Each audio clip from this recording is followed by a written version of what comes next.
stop fentanyl at the southwest border. We have that capacity. An additional 100 additional immigration judges to help reduce the year-long asylum backlog. You show up for asylum, and the judge is supposed to talk to you. It takes a year to get that discussion going. This bill would also establish new, efficient, and fair process for the government to consider an asylum claim for those arriving at the border. Today, the process can take 5 to 7 years, as you all know. They show up at the border, get a bracelet, told to come back when called, 5 to 7 years, not in country. That's too long, and it's not rational. With the new policies in this bill and the additional of 4,300 more asylum officers who spend hours, I might add, with each immigrant to consider their claims, whether they qualify, we'll be able to reduce that process to 6 months, not 5 to 7 years. This bipartisan bill will also expedite work permits so those who are here and who qualify can begin work more quickly. That's something that our governors, our mayors, and our business leaders have been asking me for and asking them for. All across the country, they've been asking for this. It'll also create more opportunities for families to come together for business, to hire additional workers. And for the first time in 30 years, this bipartisan legislation increases the number of immigrant visas for people legally able to come to this country through ports of entry. And it ensures that for the first time that vulnerable, unaccompanied young children have legal representation at the border. This bill would also give me, as president, the emergency authority to temporarily shut down the border when it becomes overwhelmed. The numbers are talking over 5,000 people trying to get in one day. The bill, if the bill were law today, it would qualify to be shut down right now while we repair it. Bottom line is, this bipartisan bill is a win for America because it makes important fixes to our broken immigration system. And it's the toughest, fairest law that's ever been proposed relative to the border. Now, it doesn't address everything that I wanted. For example, we still need a path of documentation for those who are already here. And we're not walking away from true immigration reform, including permanent protections and a pathway to citizenship for young dreamers who came here when they were children and who have been good citizens and contribute so much to our country. But the reforms in this bill are essential for making our border more orderly, more humane, and more secure. That's why the Border Patrol Union, which, by the way, endorsed Donald Trump in the 2020 election, endorses this bill.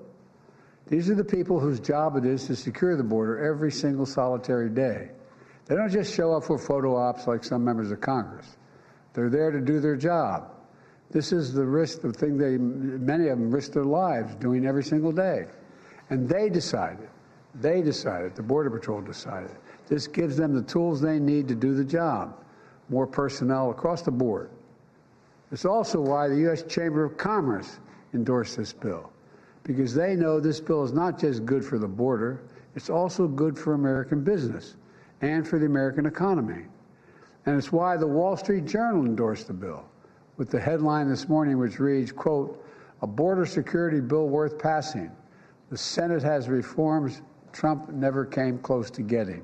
That's the quote from the Journal. This bill would also address two other important priorities. First, it provides urgent funding for Ukraine.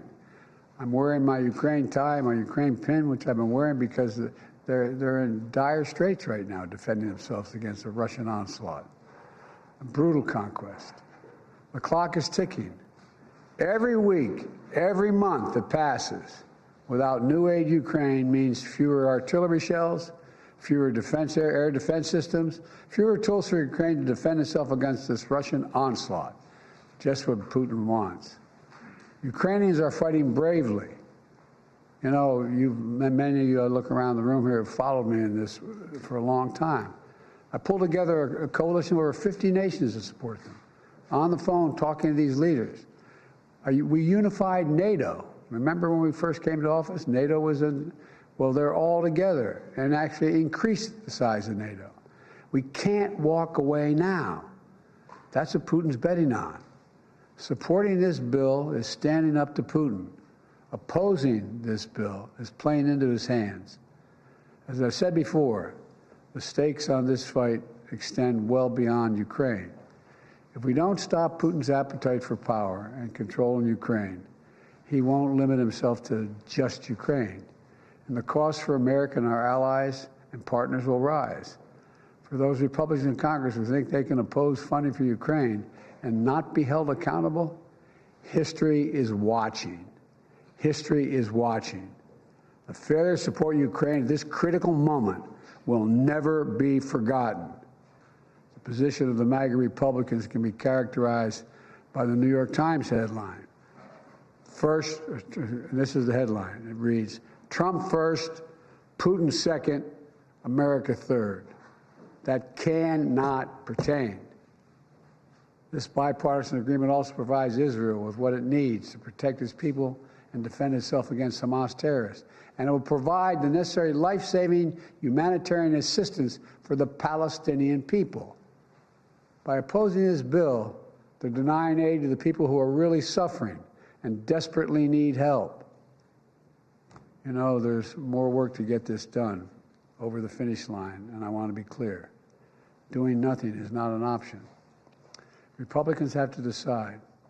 For years, they said they want to secure the border. Now they have the strongest border bill this country has ever seen. We're seeing statements about how many oppose the bill now. Look, I understand the former president is desperately trying to stop this bill because he's not interested in solving the border problem. He wants a political issue to run against me on. They've all but said that across the board. No one really denies that I'm aware of. The American people want a solution that puts an end to the empty political rhetoric which has failed to do anything for so long. We have to get the resources to the border to get the job done. So Republicans have to decide, who do they serve? Donald Trump or the American people? Are they here to solve problems or just weaponize those problems for political purposes? I know my answer. I serve the American people. I'm here to solve problems. It was just months ago that Republicans were asking for this exact bill to deal with the border, to provide support for Ukraine and Israel. And now it's here. And they're saying, never mind, never mind. Folks, we've got to move past this toxic politics. It's time to stop playing games with the world waiting and watching. And by the way, the world is waiting, the world is watching. They are waiting and watching what we're going to do. We can't continue to let petty partisan politics get in the way of our responsibility. We're a great nation. It's not acting like a great nation. So I'm calling on Congress to pass this bill, get it to my desk immediately. But if the bill fails, I want to be absolutely clear about something. The American people are going to know why it failed.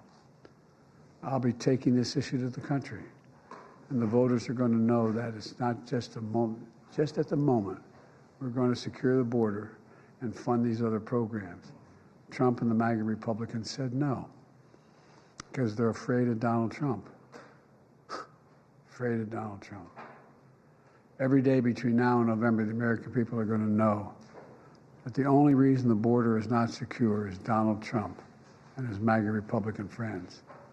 It's time for Republicans in the Congress to show a little courage, to show a little spine, to make it clear to the American people that you work for them, not for anyone else. I know who I work for. I work for the American people. In moments like this, we have to remember who in God's name we are. We're the United States of America. You've heard me say it many times. There's nothing beyond our capacity if we do it together. We're right on the verge of doing it together. I hope and pray they find reason to reconsider blowing this up. May God bless you all. May God protect our troops. Folks, you're going to ask me questions. Hang on a second.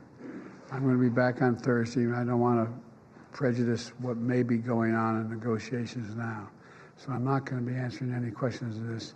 I'll be back Thursday to stand here with you and answer all the questions you want about this issue. Thank you. Can we ask for the hostage deal, sir? What needs to get done for the hostage deal to get resolved, sir?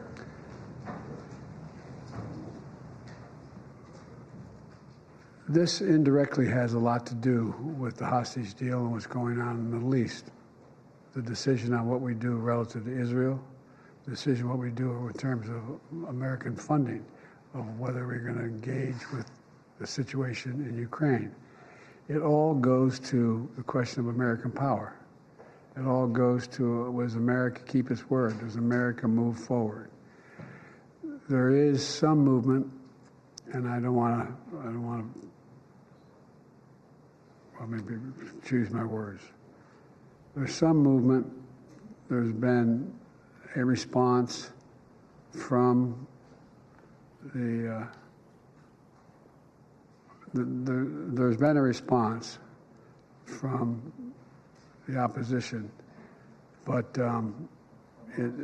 yes, I'm sorry, from Hamas, but it seems to be a little over the top. We're not sure where it is. There's a continuing negotiation right now.